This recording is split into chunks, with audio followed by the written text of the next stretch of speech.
The Harvest is the second episode of Buffy the Vampire Slayer, but it really is like a part 2 to Welcome to the Hellmouth. These 2 episodes originally aired together, and when you watch it in isolation, it definitely feels like a part 2. There is a lot of exposition, padding, and fights that seem to drag on with nothing actually happening. Beneath all of this, though, is the show that we know and love. So, Giles, got anything that could make this day any worse? About the end of the world. Knew I could count on you. The wit, the characters, the end of the world peril, you know, a typical day in Sunnydale. Now let's uncover 3 highlights, 3 lowlights, and 1 controversial opinion as we dive into The Harvest. We have our first highlight with number 1, an untrained Buffy. Buffy Summers. The chosen one, destined to rid the world of vampires, demons, and the forces of darkness, and she can't take a fighting stance. Giles asks her in Welcome to the Hellmouth, Sure. Will you be ready? And the answer is a resounding no. Her first night out on the town, and she gets beaten badly by Luke and loses Jesse. If it wasn't for the cross necklace that she received earlier in the night, she'd probably be dead. So thanks, Angel.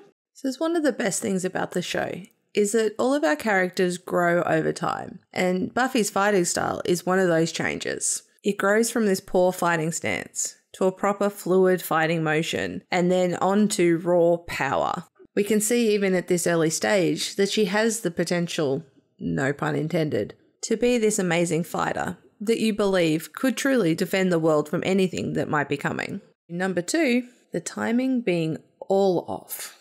I have a feeling that they didn't have quite enough episode to fit into this episode, and they needed to pad it out.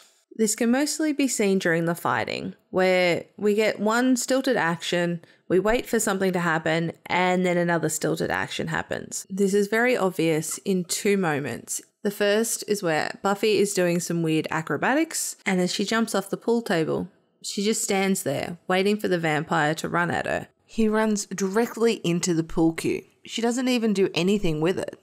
The second one is this hero moment. We get the vision of Buffy looking down. We look over to the vampires. We look back at Buffy, who's still looking down. Then she gets the hero moment where she gets to look all intimidating. It did make this episode a little hard to watch, as everything felt stilted and nothing flowed easily from one scene or image to the next. Number 3, our first look at the Scoobies. One of the best things about The Harvest is seeing all of our leads work together for the first time. The way they all combine to create something greater than themselves. No, not that. That comes later. We see each of our characters stand out. Willow on the computer and confident, even though a moment ago she was going to pass out just from the knowledge that vampires existed. Does anybody mind if I pass out? Breathe. Breathe. Breathe. Xander, bringing the passion and the humour to the group, but he's also the first one that's ready to fight. Except for one thing, how do you kill them? Giles has the knowledge of the vampires and the demons and what is happening in Sunnydale, but also being that figurehead at the moment to bring the team together. But I do want to help. I need to. Well, then help me. We see that they may not have the skill that Buffy does, but they bring the intelligence, the heart, and the humour. And this mashup of skills allows everyone to feel important in their own way, so no one becomes redundant. It's also fascinating to watch the dynamic as it breaks, grows, and changes over time, which is good really, given that we have 7 more seasons with this foursome, and we wouldn't want things getting stale. Number 4, old technology. I feel kind of bad criticising a show because of its use of technology, but it's hard not to when it feels so jarring. The clunky, ancient-looking computers and the web browser that Willow has to explain how it works. I'll put it on the computer search. If it's in there, it'll turn up. Anything that'll lead us to vampires. Definitely has The Harvest showing its age. Sometimes it's fun to look back on what technology was like back in the day. I mean, when this episode came out, the first iPhone was still 10 years away. But sometimes technology can pull you out of a show, breaking the immersion, and for me, that happened in this episode. For the most part, Buffy doesn't rely on its use of technology, as most of the demons and vampires are so old they predate the web. However, the topic may come up again in a few episodes. Number 5, epic setups. Xander and Willow set up some foreshadowing for the end of season 3 with... One thing's for sure. Nothing's ever gonna be the same. Nothing will ever be the same. Nothing. And Maybe you could blow something up. They're really strict about that.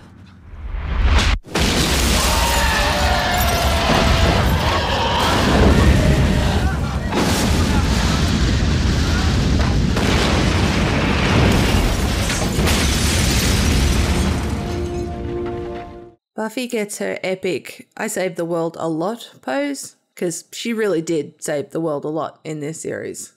And Giles gets the bookend with Not studying. The Earth is doomed. Puffy shirt, pirate / The Earth is definitely doomed. even without knowing these moments from the future, you already feel like these are characters that you want to spend more time with. Did we win? Well, we averted the apocalypse. Give us points for that. Well, I'll never forget it. None of it. Good. Next time you'll be prepared. Next time? Next time is why? Well, we prevented the Master from freeing himself and opening the mouth of hell. It's not to say he's going to stop trying. I'd say the fun is just beginning. Number 6. Xander Harris. Here's the controversial take. I like Xander. What? Well, I remember liking Xander. I am well aware that this character is not well received by everyone, and maybe with this watch through, I will change my mind on him. But to me, he's always been so relatable. Is it me, or are you turning into a bibbling idiot? No, it's not you. The person in the group who doesn't quite get it right, but tries and tries again anyway. Does he make some questionable decisions in this show? Yes. But then name one character that doesn't. Go ahead. I'll wait. If you can think of one, please leave it in the comments below. I'd love to hear your take on it. Even in this early episode, we can see Xander's character, his willingness to fight, So what's the plan? We saddle up, right? his insecurities, I'm inadequate. That's fine. I'm less than a man. his unwavering loyalty, Look, Jesse's my bud, okay? If I can help him out, that's what I gotta do. and just how deep his passion runs. He's the first one to offer up a joke, I don't like vampires. I'm gonna take a stand and say they're not good. but also the first one to put himself on the line to protect his friends. It's going to be interesting to see if my opinion of him changes over the course of this rewatch. But for now, yeah, I like Xander.